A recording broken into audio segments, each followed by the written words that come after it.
प्यारे बच्चों, आज हम जानेंगे आनुवंशिकी में एक और टर्म लिंग निर्धारण। जीवधारियों में लिंग के निर्धारण होने की क्रियाविधि को लिंग निर्धारण कहते हैं। लिंग निर्धारण की 3 विधियां हैं: जीनी या गुणसूत्रीय क्रियाविधि, वातावरणीय या जीनी क्रियाविधि, एक गुणसूत्रीय क्रियाविधि। पहला हम देखेंगे जीनी या गुणसूत्रीय क्रियाविधि। देखिए, जीनी या गुणसूत्रीय क्रियाविधि जो है अधिकांश जंतुओं में लिंग निर्धारण की यह क्रियाविधि है। अधिकांश जंतुओं में जीनी लिंग निर्धारण होता है, जिसमें 50% नर तथा 50% मादा बनते हैं। 50% मेल होते हैं और 50% फीमेल होते हैं। यह 5 प्रकार से होता है, जिनके नाम है XY गुणसूत्रों द्वारा लिंग निर्धारण, XO गुणसूत्रों द्वारा, ZZ गुणसूत्रों द्वारा, ZZ गुणसूत्रों द्वारा, और लिंग निर्धारण की 2 गुणित एवं अगुणित क्रियाविधि। पहला हम जाने कि XY गुणसूत्रों द्वारा लिंग निर्धारण। अधिकांश जितने भी उच्च श्रेणी के जंतु हैं, जैसे मनुष्य हैं और दूसरे जंतु हैं, जैसे गाय हैं, भैंस हैं और सभी इस तरह के जो स्तनधारी कहते हैं, अधिकांश उच्च श्रेणी के जितने प्राणी हैं उनमें जो है लिंग निर्धारण के लिए गुणसूत्रों का एक जोड़ा पाया जाता है। जितने भी गुणसूत्र होते हैं उसमें जो लास्ट जोड़ा होता है वह सेक्स गुणसूत्र, सेक्स क्रोमोसोम्स कहलाता है। मादा में वो समान होते हैं जिन्हें XX के द्वारा निरूपित किया जाता है, जिन्हें समयुग्मकी कहा जाता है, और नर में असमान होते हैं जिन्हें XY कहा जाता है, इन्हें विषमयुग्मकी कहा जाता है। मनुष्य में जहाँ तक लिंग निर्धारण की विधि है वह XY लिंग निर्धारण द्वारा होता है। यह मुख्य रूप से क्लास 10th में भी है और 11th में भी है। तो मनुष्य में जो लिंग निर्धारण होता है, मनुष्य में कुछ 23 जोड़ी गुणसूत्र होते हैं। 23 जोड़ी गुणसूत्र होते हैं। गुणसूत्र मतलब 46, जिसमें से 22 जोड़ी ऑटोसोम्स होते हैं।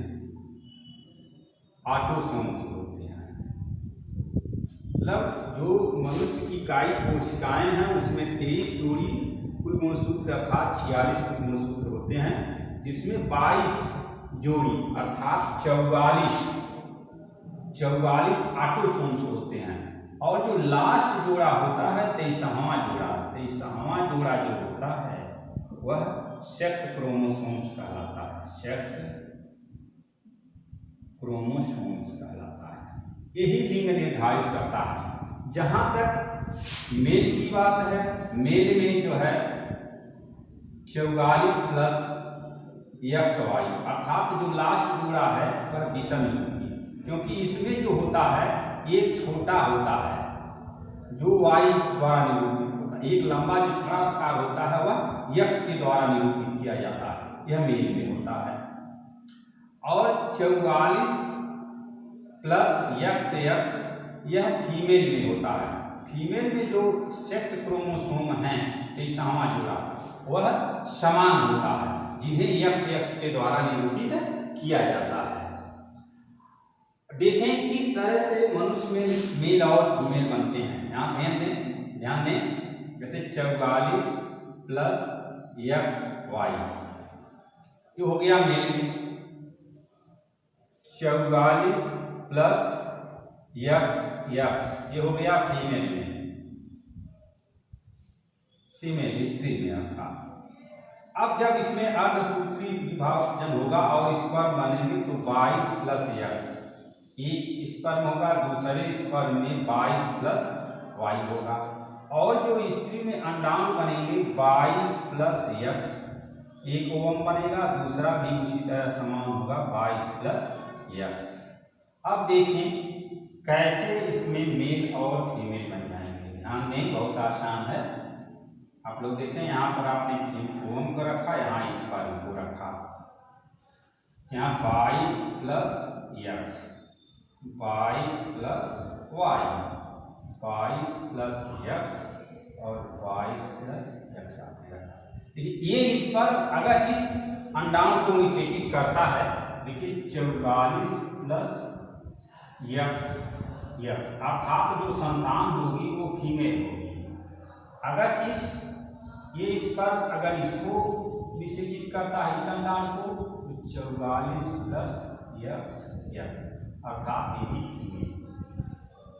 फीमेल। अगर ये इस पर इस अंडाणु को निषेचित करता है तो 44 प्लस यक्स वाई, अर्थात ये मेल होगा। और अगर इस अंडाणु को निषेचित करता है तो 44 प्लस यक्स वाई, अर्थात ये भी क्या होगा, मेल होगा। अर्थात जो मनुष्य में संतान उत्पन्न होने का प्रतिशत है 50% मेल और 50% फीमेल। इस तरह से मनुष्य की आबादी में 50% मेल होने चाहिए और 50% फीमेल होने चाहिए। लेकिन वास्तव में होता ऐसा नहीं है। किसी दंपति को देखा जाता है कि सभी संतानें नर ही होती हैं या मादा होती हैं, किसी के नर और मादा दोनों संतानें पैदा होती हैं। तो ये चांस की बात है। अगर ये शुक्राणु इस अंडाणु को निषेचित करता है तो अगर एक्स वाला निषेचित करता है तो निश्चित रूप से जो संतान होगी वो फीमेल ही होगी। अगर वाई वाला निषेचित करता है तो हम मेल हो जाएगा। ये चांस की बात होता है कि 22 प्लस एक्स वाला या 22 प्लस वाई वाला जो है कौन सा शुक्राणु इस अंडाणु को निषेचित करता है, इस पर निर्भर करता है। तो चांस है अगर बार बार ही निषेचित करता है एक्स वाला तो उसको फीमेल संतानें पैदा होती हैं। अगर वाई वाला निषेचित करता है तो जो है उसको मेल संतानें। अगर चांस की बात है एक बार एक्स वाला एक बार वाई वाला तो मेल और फीमेल दोनों संतानें उसको पैदा हो जाती हैं। तो ये चांस की बात होती है कि मेल या फीमेल होने की। यहाँ पर देखिए लिंग का, अब यहाँ पर प्रश्न था लिंग का कौन निर्धारण करता है, तो मादा में देखिए दोनों समान हैं, एक्स समान है, तो इसकी लिंग के निर्धारण की कोई भूमिका नहीं है। जहां तक लिंग निर्धारण की भूमिका है वह मेल की होती है। मेल में जो एक्स और वाई हैं यही निर्धारित करते हैं कि जो संतान मेल होगी कि फीमेल होगी। उसमें मेल या फीमेल होने में फीमेल की भूमिका कोई नहीं होती है, अर्थात लिंग का निर्धारण मेल के द्वारा होता है। दूसरे पर आए जो है एक्स और गुणसूत्रों द्वारा लिंग निर्धारण, यह स्क्वैश बैग में होता है, ये ठीक है। तो इसमें कुल 11 जोड़ी और 10 जोड़ी होते हैं। आधे में जो है 50% जो है 11 जोड़ी गुणसूत्र होते हैं लिंग गुणसूत्र, और जो है 50% में जो है 10 जोड़ी गुणसूत्र होते हैं। अगर देखिए इसमें जो है ये ऑटोसोम्स वाले हैं, ये मान लीजिए मेल हैं, ये क्या है फीमेल है। इनमें जब अर्धसूत्री विभाजन होता होगा ए प्लस एक्स और ए प्लस ओ होगा, इसमें होगा ए प्लस एक्स और ए प्लस एक्स होगा। देखें उसी सेम एक बार आपने समझ लिया अगर, इसमें कोई दिक्कत नहीं होनी चाहिए। अब यहाँ पर मान लीजिए फीमेल हो गया, ये मेल हो गया, ए प्लस एक्स ए प्लस एक्स ए प्लस एक्स ए प्लस ओ। अब ये अगर इस पर इस अंडाणु को निषेचित करता है तो क्या हो जाएगा ए प्लस एक्स एक्स, ठीक। ये हो गया आपका फीमेल। ये इसको निषेचित करता है तो ए प्लस एक्स ओ, ये हो गया मेल आपका। अगर ये इसको निषेचित करता है इस अंडाणु को ए प्लस एक्स एक्स, हो गया फीमेल। और इसको निषेचित करता है ए प्लस एक्स ओ, हो गया मेल। अर्थात यहाँ भी देखें ये आपका शुरू ही बता के 50% संतानें मेल होंगी, 50% फीमेल होंगी। इसमें देखिए 50% मेल और 50% आपका फीमेल। अब दूसरे प्रकार के आइए जो है ZWZZ गुणसूत्रों द्वारा लिंग का निर्धारण। यह मुख्य रूप से तितलियां हैं, पक्षी हैं, सरीसृप में जितने आते हैं सब में। सरीसृप का मतलब जो रेंगने वाले प्राणी जैसे सर्प हैं, छिपकलियां हैं, तो ये सरीसृप में आते हैं। इसमें जब अर्धसूत्री विभाजन होगा तो देखिए ए प्लस जेड, इसमें जो अर्धसूत्री विभाजन ए प्लस जेड और ए प्लस डब्ल्यू दो तरह के बनेंगे। इसमें भी देखिए सेम तरह से, कोई दिक्कत नहीं होनी चाहिए, आसानी से। एक आपने समझ लिया तो आप आसानी से कर लेंगे, क्योंकि केवल यही याद होना चाहिए कि किस प्रकार का है, इनमें यह पाया जाता है। तो यहाँ फीमेल अगर है a plus z a plus डब्ल्यू, ए प्लस जेड और ए प्लस जेड, ये होगा ए प्लस जेड।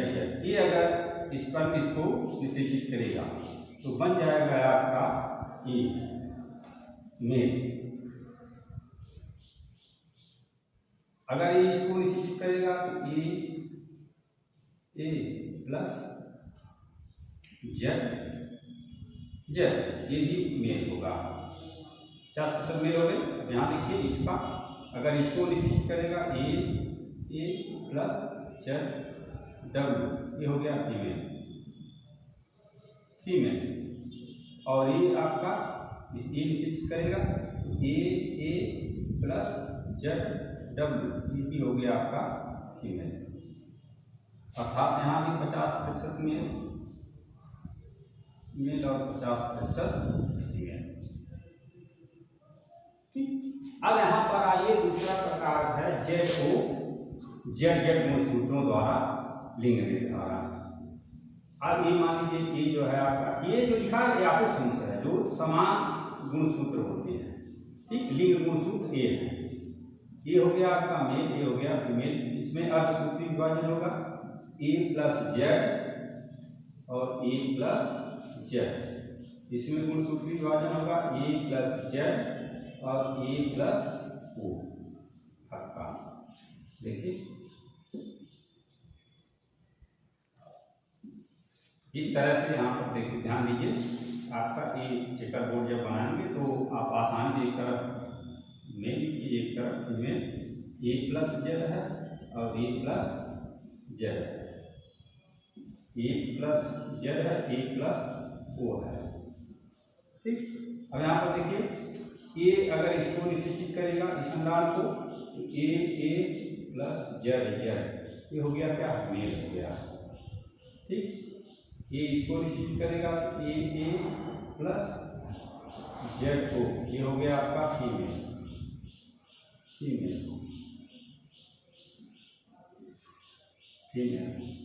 अब ये इसको निश्चित करेगा तो ए प्लस जेड, ये हो गया आपका मेल। ये हो गया ए प्लस जेड को, ये हो गया आपका फीमेल। यहाँ में देखिए 50% मेल और 50% फीमेल, आधे मेल आधे फीमेल।